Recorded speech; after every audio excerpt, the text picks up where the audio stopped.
Mesdames et Messieurs les membres du gouvernement béninois, chers collègues,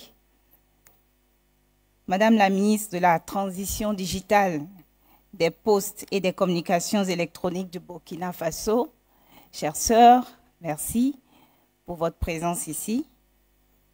Monsieur le conseiller spécial au numérique du président du Burkina Faso, merci également d'avoir fait le déplacement. Monsieur le président de l'ARCEP Bénin, il est là. Madame la représentante du président de l'autorité de régulation de la santé. Monsieur le commissaire en charge, je le cherche du regard, voilà, en charge du département de l'économie numérique de la commission de l'UEMOA. Mesdames et messieurs les membres du corps diplomatique accrédités au Bénin et chefs de délégations étrangères, Mesdames et messieurs les chefs d'entreprise du Bénin et des pays partenaires, j'ai vu beaucoup de personnes dans la salle de l'écosystème, disons, direct du secteur du numérique aux écosystèmes associés, bancaires, assurances, etc. Mesdames et messieurs, honorables invités, je suis ravie de vous accueillir cet après-midi à la deuxième édition du CENIA, le Salon de l'entrepreneuriat numérique et de l'intelligence artificielle, qui a pour thème cette année « Contenus locaux, nouveaux métiers et données ouvertes ». Cette année, nous avons choisi de mettre l'accent sur l'importance de la créativité et de l'innovation dans l'économie numérique et en particulier dans le contexte de la valorisation des contenus locaux et de l'utilisation de l'intelligence artificielle. L'intelligence artificielle peut être utilisée pour valoriser nos contenus locaux et pour créer de nouvelles opportunités pour stimuler la création et l'innovation. En 2017, une enquête a estimé qu'en 2025, donc dans peu de temps, chaque personne connectée dans le monde aura en moyenne une interaction avec les données toutes les 18 secondes.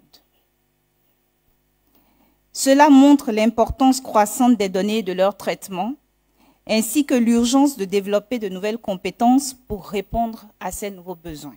Les nouveaux métiers sont en effet en train d'émerger dans des domaines qui n'existaient pas encore il y a quelques années, et ces métiers nécessitent des compétences nouvelles et adaptatives que nous devons développer dans nos universités et nos centres de formation.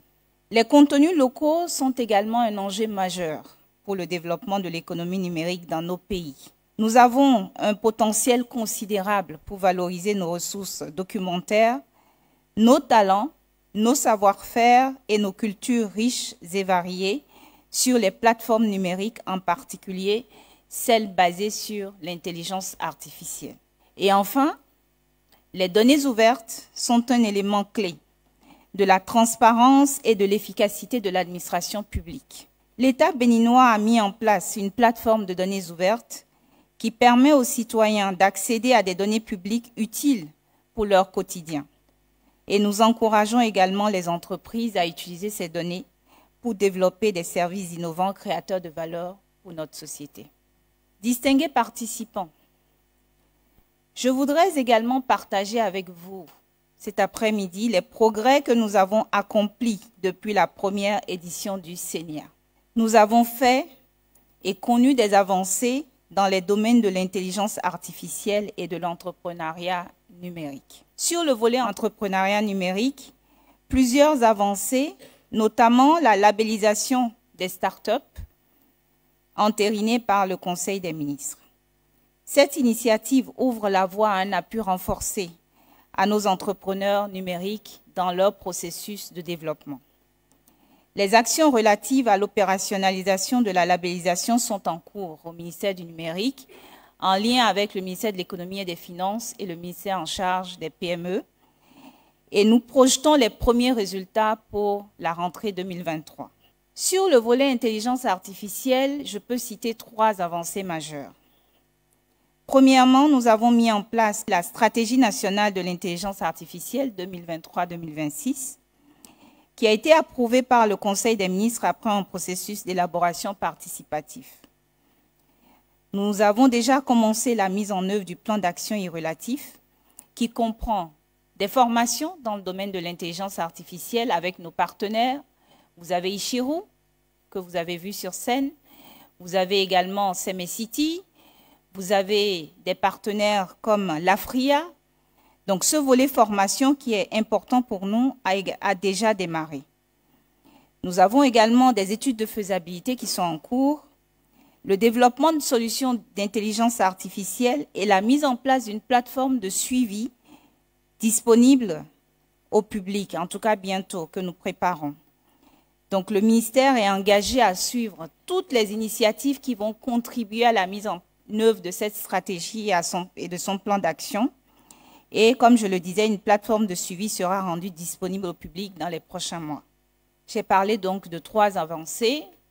Deuxièmement, en termes d'avancées, nous avons déjà des solutions disponibles.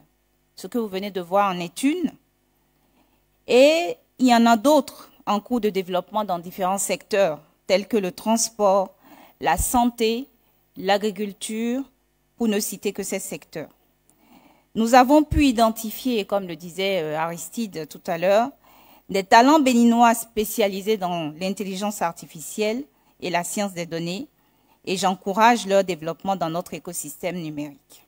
Troisièmement, nous sommes conscients des défis liés à la gouvernance des données massives. Monsieur le ministre de la Justice, vous avez bien raison, et je partage entièrement vos recommandations. Et le ministère est en train de prendre les dispositions pour mettre en place des solutions idoines pour une utilisation éthique et responsable de l'IA. Et en particulier en ce qui concerne la protection des données et la transparence des algorithmes. On parle beaucoup de l'explicabilité de l'intelligence artificielle et donc c'est important de s'y pencher lorsqu'on est comme nous, un pays qui veut utiliser l'intelligence artificielle comme un levier fort de son développement. Le ministère a déjà initié le chantier relatif à la gestion des données en lien avec l'ensemble des acteurs concernés. Et avec vous, chers acteurs de l'écosystème, chers partenaires, d'ici et d'ailleurs, je suis convaincue que nous allons encore faire plus de progrès et réussir les prochaines étapes dans l'opérationnalisation de la stratégie nationale d'intelligence artificielle et des mégadonnées.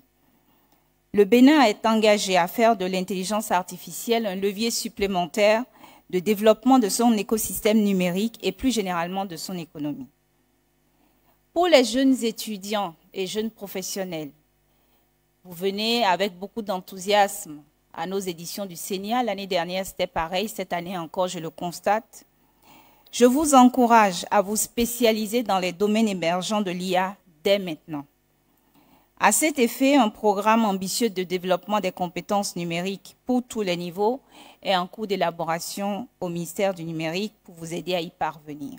Et je ne peux pas terminer cette allocution sans souligner le fait que le ministère du Numérique ne peut agir ni réussir seul dans la mise en œuvre de la stratégie nationale. L'ensemble des ministères est concerné et la présence de mes collègues que je salue ici le montre assez. C'est un mouvement d'ensemble avec vous, les acteurs de l'écosystème. Il est également évident que le Bénin ne peut agir ni réussir seul dans le développement de l'intelligence artificielle. Nous avons besoin de nos pays amis, de nos pays frères. Nos entreprises nationales ont besoin de partenaires d'affaires. Nous avons besoin que l'innovation, la connaissance et la créativité venues d'ailleurs s'associent à celles d'ici. Et c'est pourquoi je ne doute pas que les 2 jours que durant le CENIA seront riches en débats, en échanges, en réflexions et en réseautage. Ne manquez donc pas les démonstrations de solutions d'IA, les différentes sessions d'échange autour de la problématique de la disponibilité et de la qualité des données, autour également du droit et de la performance de l'intelligence artificielle, les questionnements sur la place des chatbots dans l'initialisation des solutions d'intelligence artificielle en Afrique, et ne ratez surtout pas notre session sur la stratégie du cafard pour survivre à la traversée du désert. Et c'est sur ce mot que je déclare ouvert le Salon de l'entrepreneuriat numérique et de l'intelligence artificielle de 2023. Je vous remercie.